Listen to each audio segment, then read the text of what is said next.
I loved this script. I think it's really funny.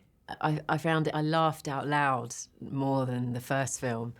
And there's just so much happening in this film. I mean, of course, the last film was, there's always something happening. I mean, there was the big event of the King and Queen coming to visit, but this time, the house being invaded by a film production and then half the cast going to France. I mean, there is a lot happening. So I was really excited by it. And I love that Mary is thrown into this movie world. So the movie opens with the wedding of Branson and Lucy, which is lovely. It's a lovely way to start a film.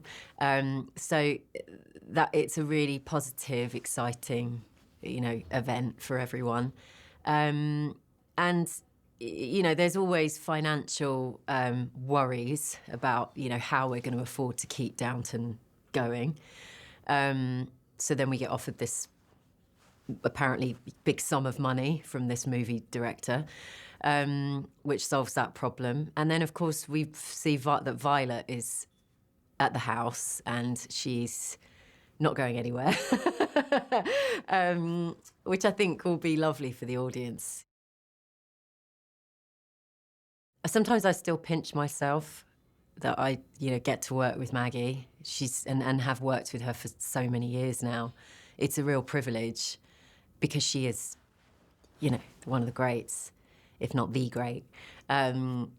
She's amazing, and I think we all find that we really up our game when we're doing scenes with her because she's so sharp and she finds things in the script that you would never see, and the scene sometimes becomes something else, and she always gives it more flavour. She's incredible.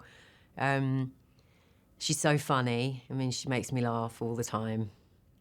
And I think the audience just really adore her. I think there is just something about her, the character is just so brilliant and funny, and I don't know, I feel like the audience really kind of, from the get-go, people were quoting her, and, all of those brilliant lines have sort of become these, GIFs and memes, and, she really captured audiences. And really, it's because she's so good. I think it really comes down to that, is that her acting is just on another level.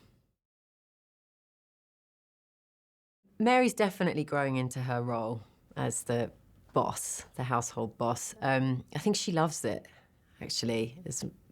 Again, as much as she sort of does that, rolls her eyes at everything, I think she really enjoys it. And she's very good at it. And I think what's great about Edith and Mary is that they live apart now, which means their relationship is better.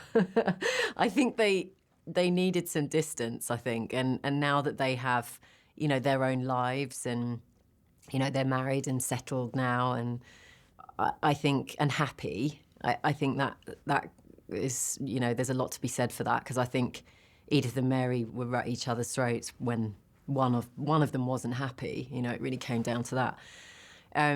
So they've matured, their relationship has matured. But, there's still the odd kind of, jab here and there, and we love it. Me and Laura love those scenes. Simon has such a brilliant rapport with actors, and not just because we know him so well, even with actors he didn't know very well on Downton. There's just he gives such specific notes, but he's not a director that kind of,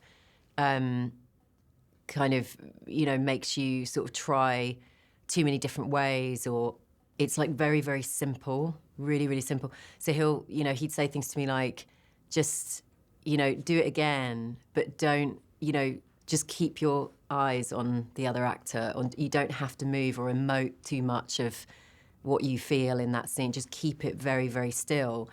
And for me, it was a bit of a lesson in film acting, because of course you are huge on that screen.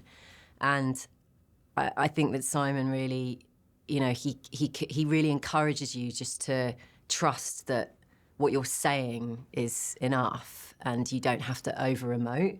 So that was lovely. I loved that, and sometimes really challenging, which I really enjoyed. He's also just the loveliest man, and he, like you said, he is just so enthusiastic and loves Downton.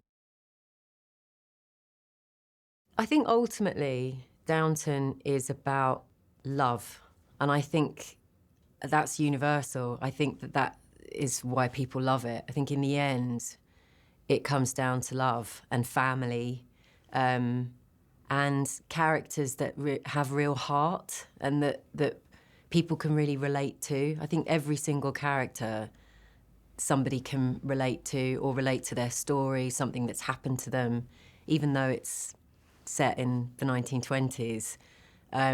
It's relatable. But ultimately, I think it is about love. It's definitely worth seeing it on the big screen. I really think that Downton was probably made for it originally. I think that it was always very cinematic, and so now that we've had the opportunity to put it on the big screen, it's the place to watch it, I think. And it's the experience, isn't it? I think that's what we all love so much about cinema, is being able to just zone out and turn off your phone and be swept into this, other world.